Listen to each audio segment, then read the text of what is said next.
So if you guys win and you start firing people who are acting against orders of their commander-in-chief and against the expressed will of voters, the New York Times will call it a fascist takeover. That's exactly right. So the question is, do you care?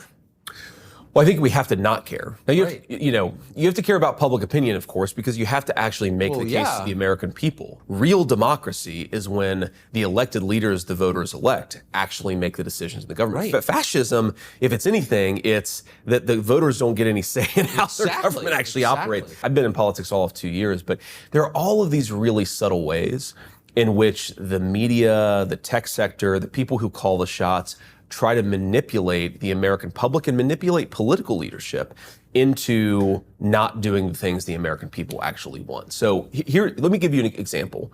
Mark this down. I guarantee in 18 months or so, we're going to have, this is going to be prophetic.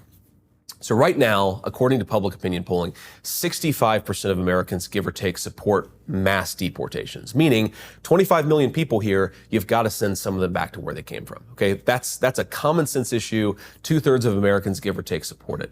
In 18 months, there will be media stories and there will be public opinion polls to back it up that actually Americans do not support mass deportations, that Donald Trump is doing all of these terrible things and he has to stop. It's inhumane, it's evil, and the American public don't support it.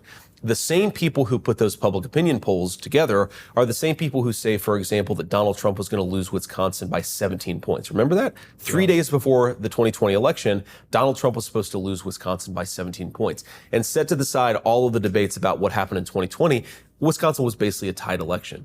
So these guys use public polls, they use the media, not even just to manipulate public opinion, but to manipulate our leadership about what public opinion actually says. So how does that happen? So those polls are fake, is what you're saying? Oh, absolutely, they're fake.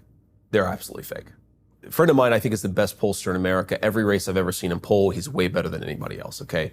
So good pollster versus a standard media pollster. Tony Fabrizio, great guy. He's the president's pollster, okay?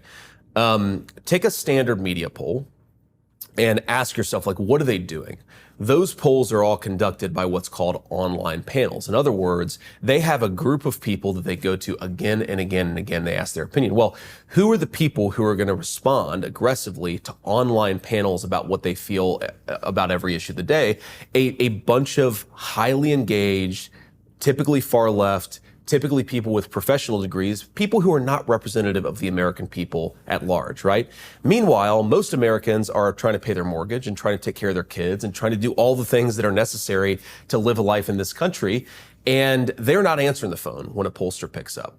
So if you actually look at the good pollsters, they're telling you a radically different story because they're talking to a representative sample of the United States.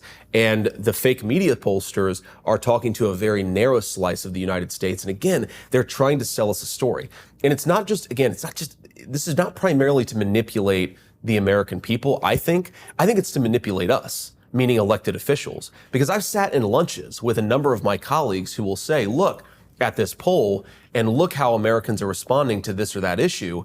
And then you realize that that exact same poll was wildly inaccurate 2 years ago. Why are you making your judgments about what the American people believe based on some poll? And oh, by the way, why don't you express some leadership? Why don't you just actually have a view and go to the American people and try to persuade them that your view is wise and then enact legislation in accordance with that wisdom, right? Like that's how real leadership should work. What's so deceptive, and I think what people don't realize is that a lot of these polls are designed not to measure opinion, but to shape it. Yes. So they are tools of influence. 100%. Let's say you want to support President Trump and you read a story that says he's down by 17 points in Wisconsin. Why even show up? Right? So there's a voter suppression dynamic here where you try to get people to get depressed and to drop out of the democratic process. Don't even go and vote if the president is down by so much. The purpose of these polls is actually manipulation of both the public themselves, but also, of course, elected officials. And I think that we have to have the courage to trust our own convictions, to say, screw you, I don't buy the polls, and to do what you think is right on behalf of the country.